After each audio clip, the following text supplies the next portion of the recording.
Welcome back to my channel, Ramir Boulder. Paki-like at subscribe po sa aking channel. Ah, Ihatid ko po sa inyo ang mga pangyayari kagabi. Nagkaroon po ng malakas na lindol, 6.9 magnitude sa Cebu City. At marami po ang namatay, marami pong nasawi. Ayon po sa ulat, umabot na po sa 30 katao ang kumpirmadong nasawi sa lindol ayon sa National Disaster Risk Reduction and Management Council, NDRRMC. Gayunpaman, may mga ulat na nagsasabi na ang bilang ng nasawi ay maaaring umabot sa 61 ayon sa ilang mga lokal na opisyal. Ito po ang aktual na video. Nagiiyakan po yung mga tao dahil may mga nasawi po silang mga kamag-anak. Ayan po.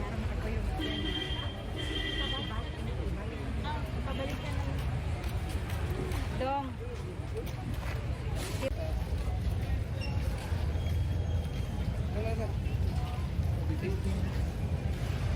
Ang, ang dami pong patay na nakahilera sa kalye. Itong taong to, umiiyak na lang sa isang tabi.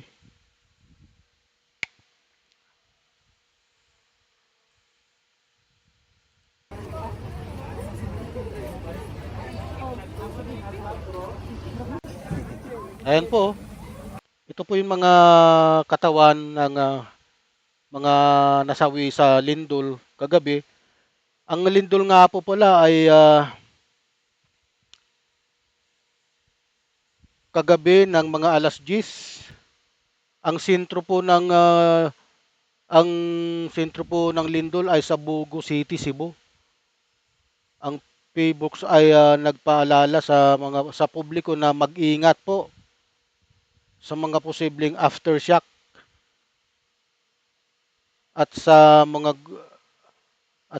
gusali na maaring nasira, baka ito'y gumuho.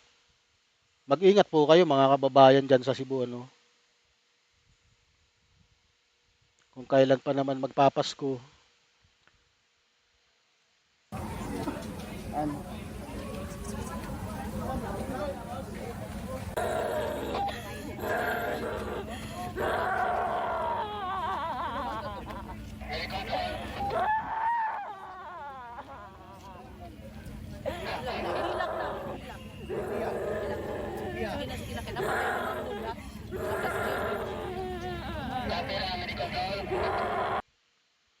Nakakaawa po na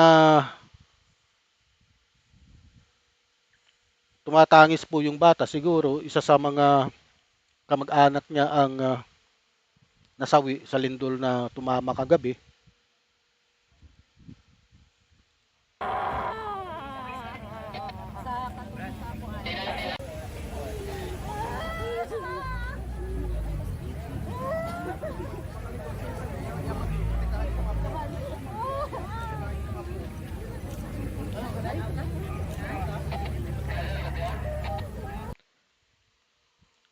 Bilang ng nasugatan po, mayroong 149 katao ang naiulat na nasugatan po sa lindol. Aftershock, nakapagtala na ng 379 na aftershock. Aftershocks ang Philippine Institute of Volcanology and Seismology o PHIVOLCS mula noong naganap ang lindol kagabi. Ang mga aftershock na ito ay may lakas na mula magnitude 1.4 hanggang 4.8. Medyo malakas-lakas po yung aftershock. Pinsala, marami pong gusali at infrastruktura ang nasira sa lindol, kabilang ang mga simbahan po at paaralan. Ang ilang mga lugar ay nakaranas din ng power outage. Kailangan po nila ng tulong. Nagsasagawa na ng search and rescue operation ang mga otoridad sa mga apektadong lugar. Nagpadala na rin ng tulong ang gobyerno at lokal na opisyal sa mga nasalanta. Kaya kailangan po tayong magtulungan sa pagkakataong ito kasi ito po ay natural disaster. Nakakaawa naman po talaga ang lagay ng ating mga kababayan sa Cebu.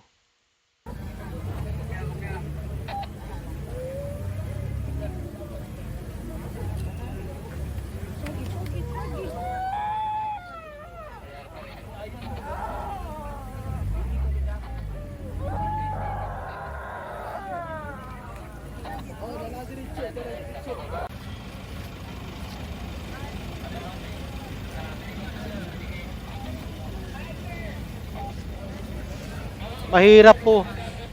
Mahirap po yung nangyari kagabi kasi nga gabi madilim, limitado ang galaw ng tao kasi nga hindi mo makita. Tapos biglaan pa. Hindi po talaga natin masasabi kasi itong lindol po biglang umaatake na lang po yan.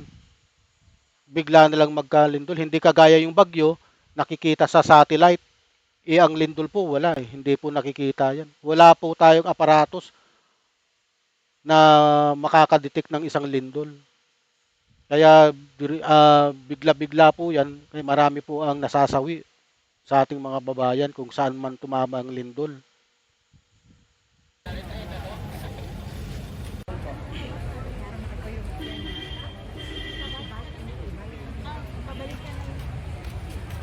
Dong.